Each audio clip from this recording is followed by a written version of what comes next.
कल एक stand up comedian Munawar Faruqui को इंदौर में अपना स्टैंड अप कॉमेडी शो करते वक्त भाजपा के कुछ नेताओं ने और उनके सुपुत्रों ने अपने गुंडा दलों सहित वहां पर जाकर उसे पीटा। और पीटने के बाद पुलिस, मध्य प्रदेश की पुलिस, उस पर आरोप लगाए गए और उसे उठाकर ले गई। बाद में उसकी बेल भी रिजेक्ट कर दी गई। अब Munawar Faruqui, that young stand up comedian, will be in jail for 4 days, and actually given the trends in past, you really cannot assume कि वो जल्दी बाहर आएगा। मैंने इसी के चलते, इससे पहले तो मैंने मुनव्वर फ़ारूकी को सुना नहीं था, लेकिन इस कांड के चलते मैंने उसके 3-4 शोज़ तो देख ही लिए और मुझे समझ में आया कि बंदा बहुत ही शानदार है। बिल्कुल जैसे यंग क्राउड को टिकल करने का, हंसाने का और देश और समाज की कुरीतियों को बड़ा ही अच्छे तरीके से कटाक्ष करने का, जो पॉलिटिक्स में गलत हैपनिंग हो रही हैं उस पर भी कटाक्ष करने का उसका अंदाज़ बहुत ही निराला है। एक्चुअली मुझे वो लड़का बहुत पसंद आया, लेकिन हमने सुबह मैंने देखा कि उसे बाइक पर बैठाकर पुलिस ले जा रही है। आगे एक बंदा पुलिस वाला राइड कर रहा है, पीछे उसके एक पुलिस वाला है, उसके साथ में 2-3 पुलिस वाले और हैं और इस पुलिस की उपस्थिति में वहाँ पर कुछ जो है उन्मादी या यूँ कहें कि ये भाजपा के जो चेहरे हैं वो आते हैं और उनमें से एक शख्स उसे 3-4 थप्पड़ बड़े ज़ोरदार जड़ देता है। 2 पुलिस वालों के बीच में वो बैठा हुआ है, उस पर ताबड़तोड़ थप्पड़ जड़े जा रहे हैं। तो ये दिखाता है कि पुलिस किस प्रकार से एक तरह से षड्यंत्रकारियों का साथ ले रही है। हमने देखा कि मध्य प्रदेश की पुलिस ने और वहाँ के प्रशासन ने किस प्रकार से मंदसौर में एक आतंकी घटना को एक तरह से अंजाम दिया और उल्टे जो वहाँ पर जो मुसलमान कम्युनिटी थी, जिन पर पत्थर बरसाए गए थे, जिनकी मस्जिद पर साफ हमला किया जाता दिख रहा है, उल्टे 2 घरों को प्रशासन ने बुलडोज़ कर दिया, जिसका कि न्यायालय ने भी संज्ञान लिया और विरोध किया है। लेकिन बात यह है कि विरोध से क्या होगा? क्या वो घर दोबारा बनाएगी सरकार? क्या वो सरकार दोबारा घर बनाने के लिए मजबूर होगी? जिसका घर था वो तो शायद बेघर हो गया।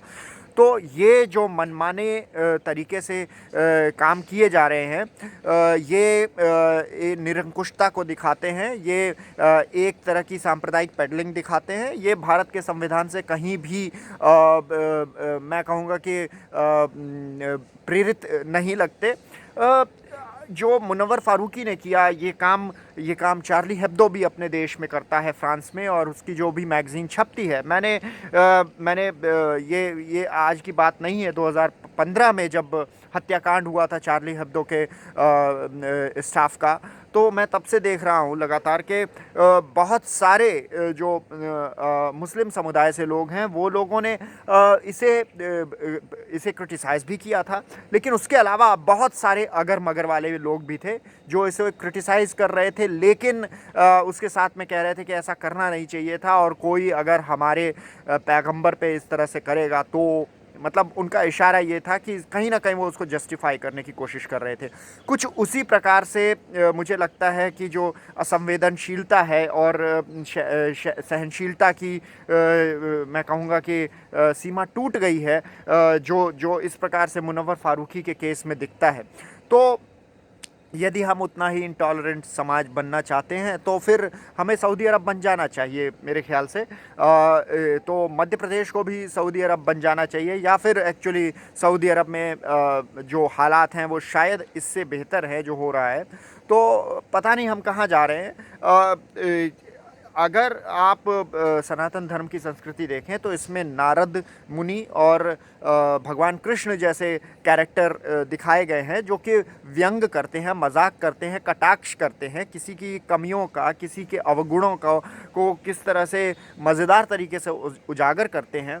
तो मुझे अभी जो थोड़ा बहुत मैंने धर्म के बारे में पढ़ा है या उसके देवी देवताओं कैरेक्टर्स के बारे में पढ़ा है, काव्यों महाकाव्यों के बारे में पढ़ा है, उसमें मुझे एक भी ऐसा देवता, भगवान या आराध्य कैरेक्टर नज़र नहीं आता जिसका मजाक व्यंग्य करने पर उस व्यक्ति ने या उस कैरेक्टर ने अपना बदला लिया हो, सामने वाले को मारा हो या पीड़ित किया हो। मुझे एक भी कैरेक्टर, भगवान राम, भगवान कृष्ण, हनुमान, शिव शंकर, कोई भी मुझे ऐसा कैरेक्टर नहीं नज़र आता जिसने व्यंग्य को इतने उल्टे तरीके से ले लिया और जो व्यंग्य करने वाले को, व्यंग्यकर्ता को पीड़ित किया। लेकिन हम जो आज के भारत में देख रहे हैं, ये दरअसल कहीं ना कहीं टेम्पो अप करता हुआ तालिबानी रूप है और इसकी जितनी ज़्यादा भर्त्सना की जाए उतनी कम है। और मुनव्वर फ़ारूकी को मुझे लगता है कि सिर्फ इसलिए गिरफ़्तार किया है क्योंकि किसान आंदोलन वो प्रतिदिन अपना कद बढ़ा रहा है और अहिंसक जो आंदोलन है उससे सरकार कहीं ना कहीं बहुत विचलित हो रही है। किसान हिंसक नहीं हो रहे हैं, उनसे मौका नहीं दे रहे हैं, एक के बाद एक लाशें ज़मीन पर गिर रही हैं, लेकिन किसानों का हौसला कम नहीं हो रहा है। और ये एक अप्रतिम उदाहरण है आज़ाद भारत की हिस्ट्री में, और स्पेशली नरेंद्र मोदी ने 2002 से जब से वो सत्ता पे बैठे हैं गुजरात की और फिर भारत की, उन्होंने ये मंज़र कभी देखा नहीं है, तो वो विचलित हो रहे हैं। अहिंसा की ताकत बहुत ज़्यादा है, इसलिए वो इस तरह के कुछ केसेस ढूंढ रहे हैं जिसको उभारा जा सके और देश का ध्यान शायद सांप्रदायिकता की तरफ या फिर पाकिस्तान चीन बॉर्डर की तरफ या फिर कश्मीर में कुछ किसी आतंकवादी घटना की तरफ ले जा सके। लेकिन ये बात नरेंद्र मोदी समझ लें कि देश का किसान उनको चैन से बैठने नहीं देगा और इस बात के लिए वो तैयार रहें कि उन्हें पीछे हटना होगा।